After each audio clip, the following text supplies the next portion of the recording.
Today's guest is an amazing gentleman who I met many years ago, who was classified by society as an ex-offender, who came to me and said, Kwame, I actually want to aspire to be more than what society's trying to pigeon me hole into. And I gave him a few words of encouragement, but boy, did I not know how far he was going to take it. Now the founder and owner of Hackney Football Club, we have the amazing gentleman, Bobby Kasanga, who's going to be sitting down on our chair of truth, discussing how he was able to surpass the definitions, the hurdles, and some of the barriers that life throws at us and turn it into what he is now, which is an amazing father, family man, and owner of an amazing aspiring football club. So welcome today, Bobby Kasanga. You've flown. I'm so actually proud of you sitting here now. I can't help smiling because I remember that day clearly. And I think, there are a lot of people who are looking for employment. They're looking for opportunities that you can actually get them into. And it's like any sort of opportunity that can help, will go. So to find the idea from that barrier place where it's like, I'm an ex-offender, I can't find jobs, I need to get this money. I need to get paid. I don't want to go back down the wrong path. For many, and there were men, there were women, there were Black and Asian mainly, that were just ready to take anything. But I think I saw something in you, bro. I saw something in you, and it's that same mantra is something that was said to me. I had the pleasure of having a man called Tim Campbell. He's the one who first won The Apprentice. You know him, yeah. And he gave me a bit of advice one day on my business. I called through to his office, and he said that same line to me, and it resonated, that hunger is the key. And if you've got food at home and you're out there hunting, you might be like, do you know what? I'm getting paid, I've got perfume shop, it's all good. But when there's nothing there, you got to push it. So was Hackney Football Club, is that what spawned from that moment? Yeah, no, because at that point I'd already kind of started laying the foundation down for that. So we really sort of came up with a name for the team, and it's just about trying to have enough time. And don't get me wrong, I still needed employment, but it was a thing that where with the hours that they were saying, plus being Westfield, Stratford, I thought, for me, that's a draw, right? Like people would say, Bobby, yeah. So I thought, you know what, I'll go and do a night shift at a bagel factory where I work nights, no one can see me, and just get my money, and during the day, work on my business. Because I think it was very important for me to actually have time to work on my business, whereas I know with a perfume shop, they wouldn't be flexible, like our busy days on Saturday, you must go and work on Saturday. Right. So I couldn't have that. So Hackney was sort of already, the foundations already being laid, and I wasn't sure what direction it was gonna go to. I didn't realize we would get to where we have so quickly, but I've always knew that we would be successful. What made it explode? What made the platform explode? I think it's due to down to the marketing. So I knew that there wasn't a team in Hackney, and Hackney's famous for the Hackney Marshes, but nobody bothered starting a semi-professional club over there. Reason being that there's no stadium in Hackney. Right. But I saw that as it was a barrier, which I thought, you know what, we're gonna bypass that barrier. We're not gonna look at that until we eventually need to. So let's start the foundation. So every player that played for the team, you had to go and volunteer in your community. Because if you want your community to support you and build a foundation for them to know you, they need to know, okay, this team is a good team.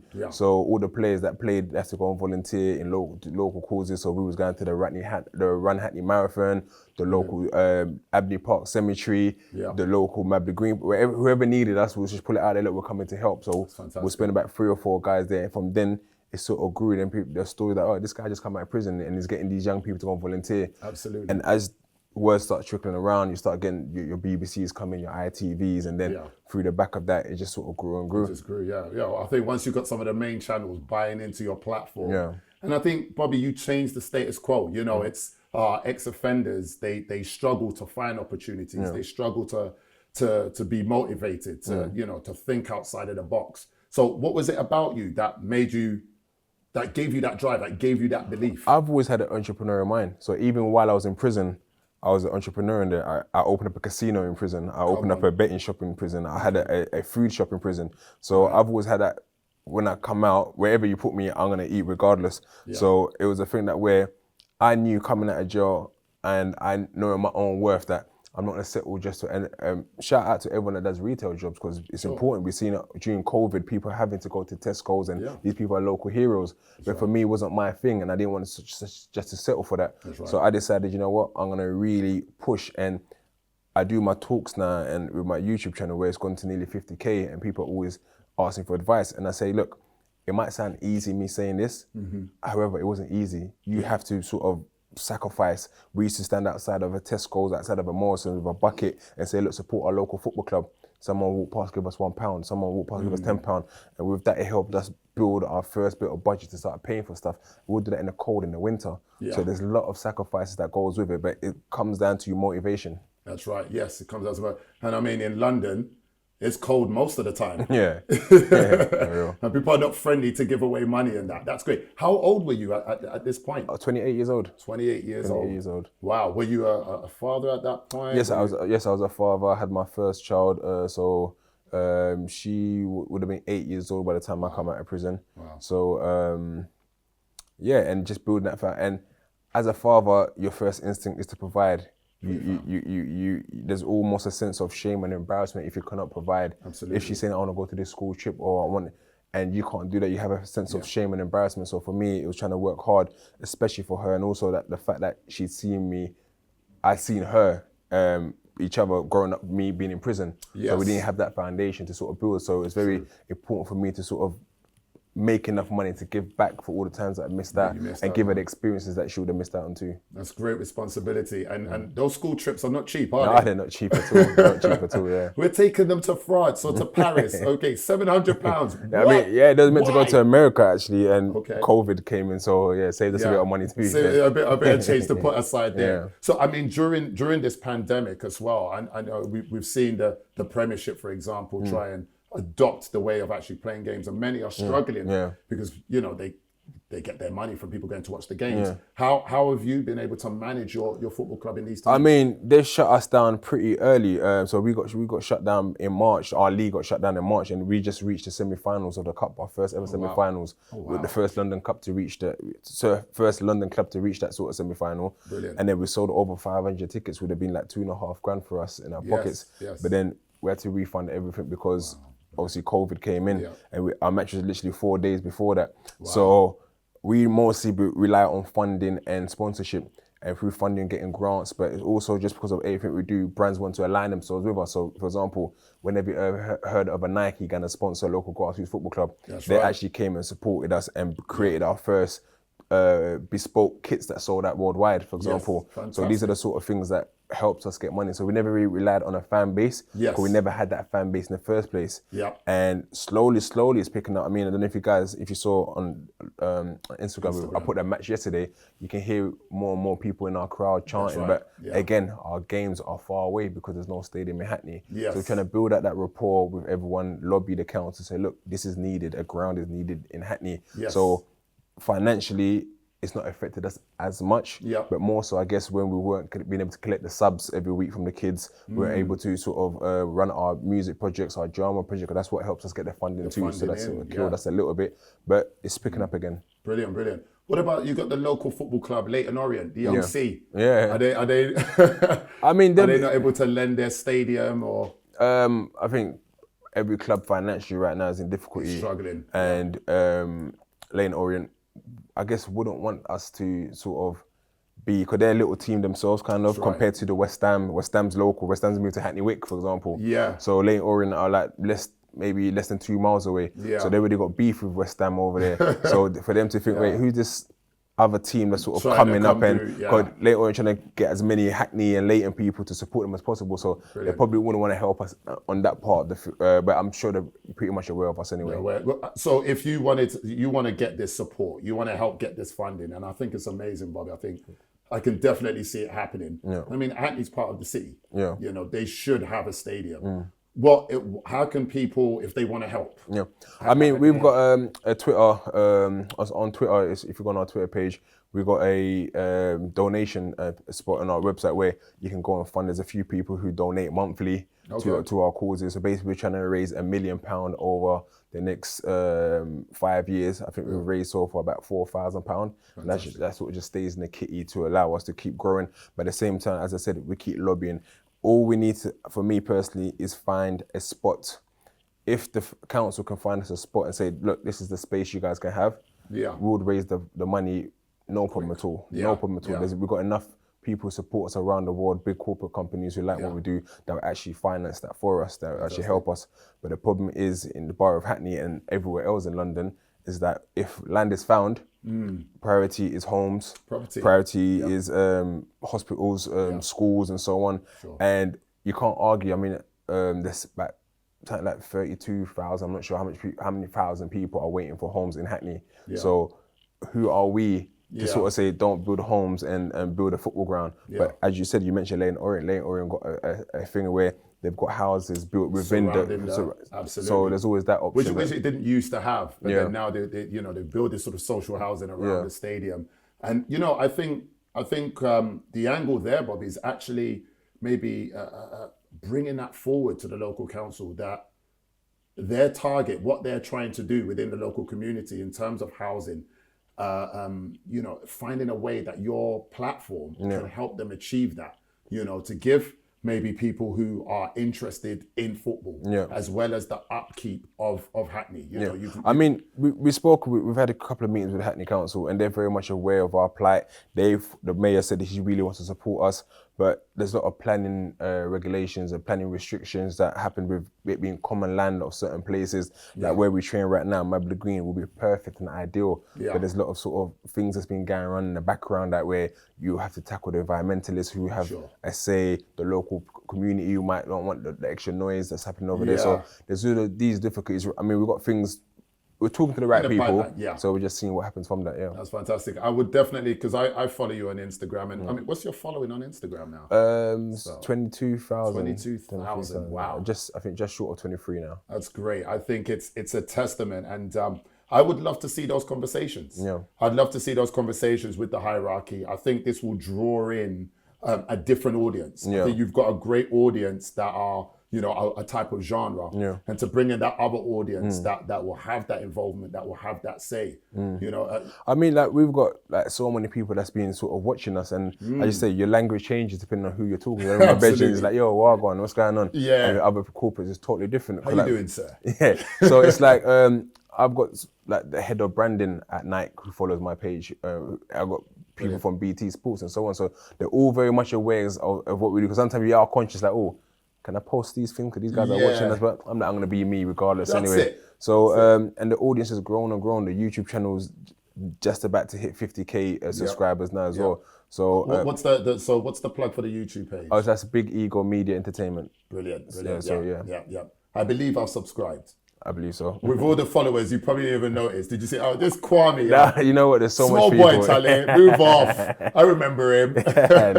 Not even. Yeah, that's really good. So what would you say, I mean, another person in your shoes, 2015, they're in that shoe, they've just come out of prison for whatever reason. What advice would you give to them? I would say don't be ashamed to go and grind legitimately. And I've spoken about this before, and where some mothers have actually thanked me for it. Like, sometimes when people come out of prison, you ain't got no money. And sometimes if you've got children, like I said, there's that embarrassment of like, the mother of your child is asking, we need this, we need that, you can't do it. So then you get to an argument and then you can't see your kids. Whereas it's dialogue, you say, you know what? I haven't got it at the moment. Let me try and get on my feet. And I mean, there's one woman said that, I know you said that, but one guy's been telling me he wants to get on his feet for over 6 years. I said, well, he's taking the piss now, to be fair. But it's about having... How long do you have to get on your feet? I think these are the pressures as well that we face all around, not just with being a parent. And it's all about compromise as well. And because sometimes people would then risk everything to go back to jail, and then you just gone back to the same place again. So I would say having the patience, being honest. Every person I've gone to, I've told them openly, I've just come out of prison at the time, or I've done this. So be it your Sky News, your CNNs, I've told them that this is my story. I've come out of jail. So sometimes people try to hide those facts, try to go and get a job. Sometimes you have someone have more empathy with you because of your plight, or you being honest with them. So I say honesty, patience, and hard work. Nothing replaces hard work. You can have the best talent in the world, but hard work surpasses all. That's right. I think as well, it's fair to say not everyone's an entrepreneur.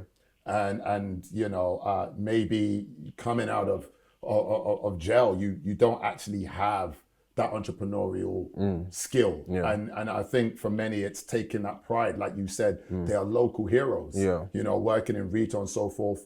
But I imagine for many of our youth, from the bits, from east, north, south, west, they're chasing that money. They want to get that guap. They want to get the amount of money that working in retail and that won't get you. So if I don't have that entrepreneurial thing, and I've come out of jail, I don't want to work in retail. I don't want to get the £8.65 an hour. You know, what can I do? The internet teaches us everything we need. If today I went to become a scientist, although I may not have the qualifications, I could go on the internet and it will teach me every single thing that these scientists learn. If I want to be an engineer, it's all there. It will tell you from foundation level 1 all the way to professional expert level. So we can see cameramen here today. You can decide today I want to be a cameraman. Everyone's always looking for content. Buy yourself a camera, learn how to film, learn how to edit, learn how to do all the graphics. And you start your own business where you promote yourself. Guys, anyone needs a cameraman for their wedding. Everyone needs a cameraman for a podcast. So it's about learning different skills. You want to become a music producer, learn how to make music. So all these things are available to us. So if you don't want to go and do a regular 9 to 5, you want to be your own boss, or even if you don't want to do those sort of things there, everything you want to do, there's some form of it on the internet that will show you what to do. Just don't wait 6 years to get there. Try to get there. Something I do want to ask you before we draw to a close, then, Bobby. Obviously, you're a family man and you're running this business. How do you balance the two? Because it's hard. I mean, I think that's one of the hardest parts, because you're always kind of on a grind and trying to catch up and trying to make money and try to be sustainable. Especially when you run your own business, you don't rely on no one. That's right. And if you have one bad month, bills are not paid, it's going to be a headache. Absolutely. So sometimes it's that sacrificing family time and to try and go and do these things. But at the same time, if you're sacrificing family time, you can't get that time back as well, because life is short enough as it is. So you never know when it's your time to go. Then you regret always having to work. So it's about trying to strike the right balance, but it is difficult. It is difficult. I suppose having a partner that understands your vision and where you're going is critical. No, 100%. I'll say that's definitely crucial because especially when they've seen everything from the start as well. So they've seen where you've come from and where you're sort of going to. That's right. And with that, it actually helps also. But at the same time, they'll have their needs as well in terms of quality time and so on. So it's about trying to, like I said, trying to find that balance. I always encourage entrepreneurs and businessmen to bring their partners into their business if they can. Find certain skills maybe that they have that can support your business. Maybe your partner's great at administration. Maybe she's great at finance. He or she is great at marketing. What can they do? And to bring them. I'm pretty sure your partner must come to many of the football shows. Yeah, I mean, she's come to a few events, but like I said, she's also got her own job and also her own company that she's running as well. And I think a lot of times we rather kind of separate our work life, and then when we come together as a family is completely different. It's like, let's forget all of that. Absolutely, Again, finding that right balance. Listen, I'm really proud of you, sir. I'm so proud of you. I actually brought a gift here for you today. It's a documentary I did. I filmed it with some friends. It's called The Ends. Okay. And I think there's a lot of people on there, so I'm going to gift that to you. I appreciate it. We've got Stylo G on there before he became Stylo G, Kenny the Rock, Jaja Souls. We literally went around asking people, are you a product of the environment, or is the environment a product of the people? And I think the key message we tried to get through there was to tell people that, you know what, irrespective of what environment you're in, you can climb out of that. And Bobby, you are the epitome, you are the example of that. And I'm so proud of you, sir. No, thank you very much. And thank you for the gift. I look forward to this. Yeah. It's quite long. As you know, I'm loquacious. I talk forever. I'm interviewing a lot of people, along with other colleagues. There's a gentleman called Yinka, another guy called Richard. And we spoke for a minute. But, and this is the DVD era as well. This is the DVD era. Kids would never know about this, so brilliant. The kids would be like, what's this? What's this, fam? Can I not just watch it on YouTube? Which I will try and get it on. But no, Bobby.